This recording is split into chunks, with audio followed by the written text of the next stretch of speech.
ബ്രേക്ക്ഫാസ്റ്റിന് പൂരി മുട്ടക്കറിയായിരുന്നേ. അപ്പോൾ പിന്നെ സ്കൂളിൽ കൊണ്ടുപോകാൻ ഇത് തന്നെ മതിയല്ലോ. ഞാനിപ്പോൾ എടുക്കുന്നത് ആഷ്മിക്ക് വേണ്ടിയിട്ടാണ്. ലച്ചു രാവിലെ 8 മണിക്ക് പോയി കേട്ടോ. അപ്പോൾ രാവിലെ ഉണ്ടാക്കിക്കൊണ്ട് തന്നെ അങ്ങ് കൊടുത്തു വിടാനും പറ്റും. മിക്കവാറും ദിവസം ആഷ്മിയാണ് ലച്ചുവിനുള്ളതോടെ കൊണ്ടുവന്നത് കേട്ടോ. അപ്പോൾ പിന്നെ അന്നത്തെ ദിവസം വൈകുന്നേരം വരുമ്പം പരാതിയാണ്, ഇൻ്റർവൽ ടൈമിൽ ആഷ്മി കൊണ്ടുവന്ന് ലച്ചുവിനെ ക്ലാസ്സിൽ കൊണ്ട് കൊടുത്തില്ല, ഇവള് വന്ന് മേടിക്കേണ്ടി വന്നെന്നൊക്കെ പറഞ്ഞു കേട്ടോ. അപ്പോൾ പിന്നെ എന്തിനാണ് രണ്ടുപേരെയും കൂടെ തമ്മിൽ വഴക്കടിപ്പിക്കുന്നത്. അപ്പം എന്നാണ്ട് അമ്മ പയറുതോരനുള്ളതൊക്കെ രാവിലെ കടയിൽ പോകുന്നതിന് മുന്നേ അരിഞ്ഞു വെച്ചേക്കുവാണ്. ഇന്നലെ കുറച്ച് മാങ്ങ കിട്ടിയിട്ടുണ്ടായിരുന്നു. അപ്പോൾ അമ്മ അതും രാവിലെ അങ്ങ് അരിഞ്ഞു വെച്ചിട്ടോ കടുവ് മാങ്ങ ഇടാനായിട്ട്. പിന്നെ ആഷ്മിയെ കൊണ്ട് വിട്ടിട്ട് വന്ന വഴിക്ക് പിന്നെ മീൻ വാങ്ങാൻ കയറി കേട്ടോ.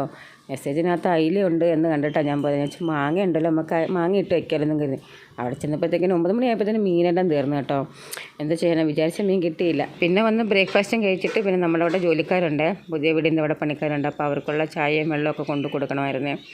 അപ്പോൾ അതും കഴിഞ്ഞിട്ട് വന്നിട്ട് വേണം എനിക്ക് ഉച്ചക്കത്തേക്കുള്ള കാര്യങ്ങൾ നോക്കാം. മാങ്ങാക്കറി വയ്ക്കാമെന്നാണ് വിചാരിച്ചത്. പക്ഷേ ഞാൻ വിചാരിച്ചു മാങ്ങാക്കറി കൂട്ടാൻ ഒരു രസം തോന്നുന്നില്ല. എന്നാൽ പിന്നെ ഉണക്കമീൻ എടുത്തിട്ട് ഒഴിച്ചെറിയാക്കിട്ട് വയ്ക്കാമെന്ന് വിചാരിച്ചിട്ടോ. അപ്പോൾ എനിക്ക് ഈ കരിച്ചള മീനാണ് ഒഴിച്ചെറിയായിട്ട് വയ്ക്കാൻ ഇഷ്ടം കേട്ടോ. അങ്ങനെ തേങ്ങ അരച്ച് വയ്ക്കാമെന്ന് വിചാരിച്ചു. അപ്പം പിള്ളേർക്ക് ഇതൊന്നും വേണ്ട. അമ്മയുടെ ഫേവററ്റ് കറിയാണ് കേട്ടോ. എനിക്കും ഇഷ്ടമാണ്, ഞാനും കഴിക്കും. പിന്നെ പിള്ളേർക്ക് ഇതൊന്നും വേണ്ട. പിള്ളേർക്ക് ഇനിയിപ്പം ഞാൻ കേര വാങ്ങിച്ചിട്ടുണ്ടായിരുന്നു കേട്ടോ.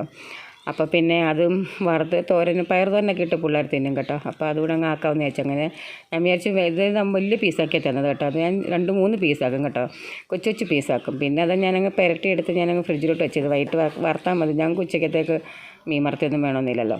അങ്ങനെ കടുമാങ്ങ ഇടാൻ വെച്ചത് ഞാനിതങ്ങ് ഫ്രിഡ്ജ് വെച്ചിട്ട് എനിക്കങ്ങ് മടിയായിപ്പോയി. അപ്പോൾ ഇന്നത്തെ വീഡിയോ ഒക്കെ ഇത്രയുള്ളേ.